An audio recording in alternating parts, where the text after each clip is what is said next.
आप सभी को नमस्कार। कैसे हैं आप सभी लोग? मुझे उम्मीद है कि आप सभी लोग खुश होंगे, स्वस्थ होंगे और अपने अपने कामों में व्यस्त होंगे।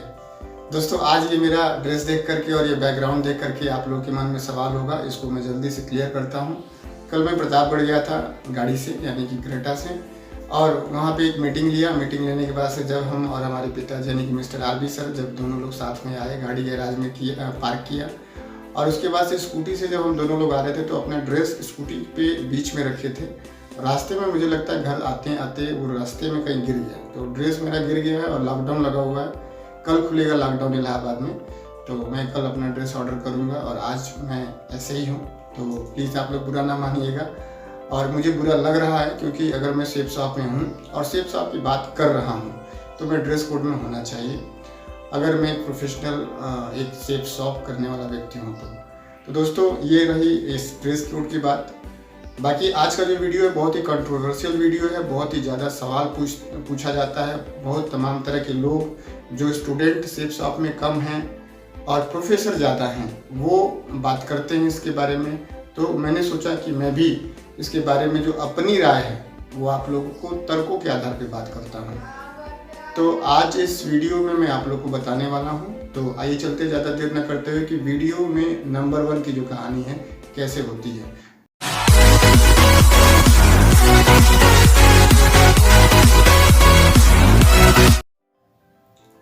तो दोस्तों, स्वागत है आप सभी लोग का आज के इस वीडियो सेशन में। और मेरे दोस्त की रिकमेंडेशन पे, बहुत सारे व्यूअर्स के रिकमेंडेशन पे आज ये वीडियो मैं शूट कर रहा हूँ, जो कि काफ़ी कंट्रोवर्शियल है। मेरा जो अपना एजुकेशनल बैकग्राउंड रहा है, जो वर्किंग मेरा बैकग्राउंड रहा है, और सेफ शॉप में मैंने जितना वक्त दिया है, इस पे जो मुझे अनुभव है, इसके आधार पे मैं आज बात करने वाला हूँ कि नंबर 1 कैसे होता है, नंबर 1 कौन होता है और इसको जज कैसे किया जा सकता है, या होता ही नहीं है, ये भी बड़ी बात है। तो मेरे पे मैं ये ऐसे कह सकता हूँ कि मोटा मोटी तौर पे कि नंबर 1 कोई नहीं होता है, सब एक लाइन में होते हैं और नंबर 1 कोई नहीं होता है।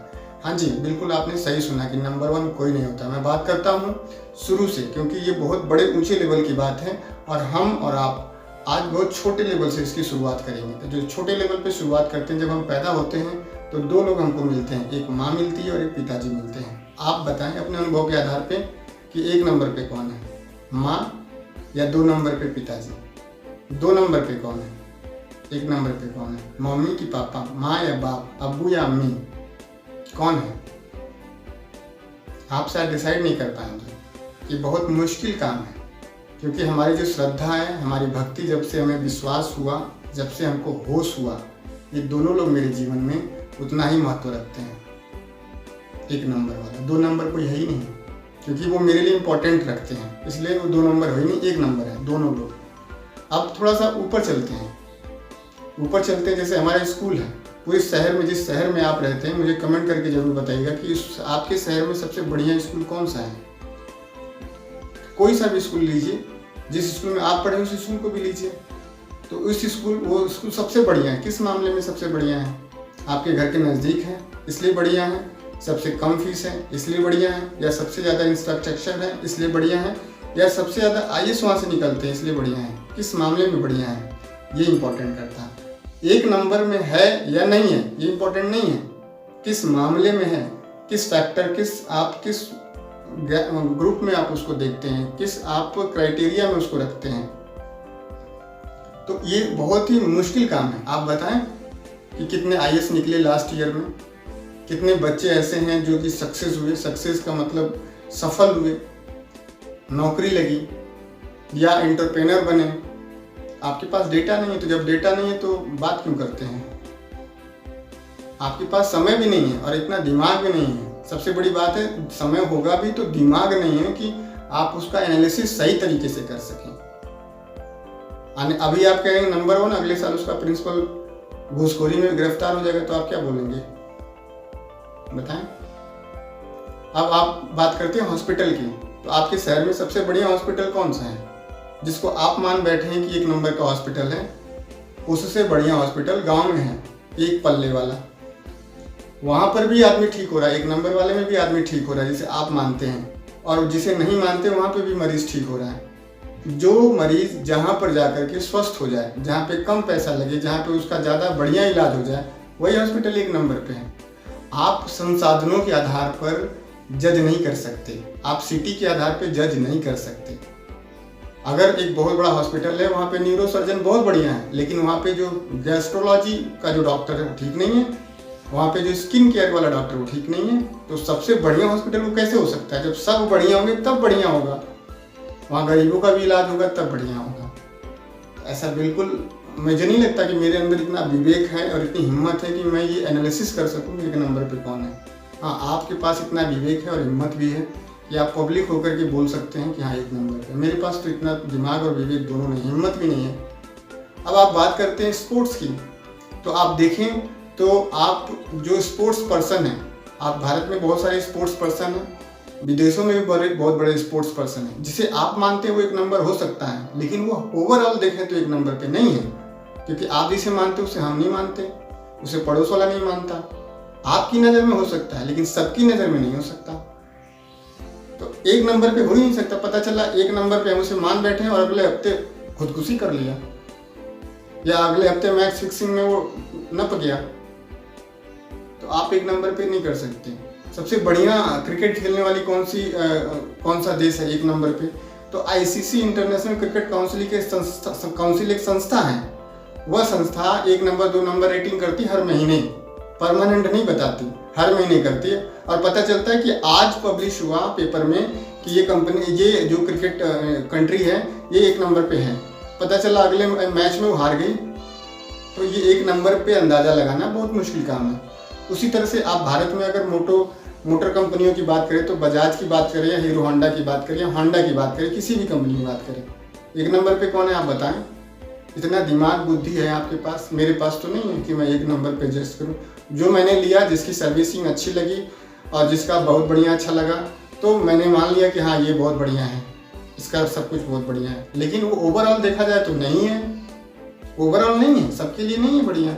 कुछ लोग होंडा में जाते हैं, कुछ लोग आप देखें तो बजाज में जाते हैं। मेरे पास 2 लैपटॉप हैं, एक एसर का लैपटॉप है, एक डेल का लैपटॉप है। आप देखेंगे तो एसर का लैपटॉप मैंने सबसे पहले लिया ये जान करके कि ऋतिक रोशन इसका ब्रांड एम्बेसडर है, लेकिन जब मैंने डेल का लिया विदाउट एनी ब्रांड एम्बेसडर, तो मैंने ये पाया कि डेल का जो है लैपटॉप वो एसर के लैपटॉप से बेहतर है।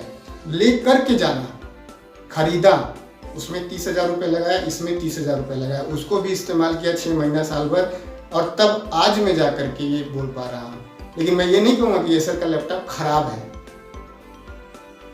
खराब मैं किसी को नहीं कह सकता। हो सकता है किसी को बहुत बढ़िया लगता हो, मेरी जो नॉलेज है उस हिसाब से डेल का बढ़िया है, लेकिन 1 नंबर 2 नंबर कोई नहीं, डेल का भी 1 नंबर नहीं है, एसर का भी 1 नंबर नहीं, अच्छा है केवल मेरे लिए, ठीक है।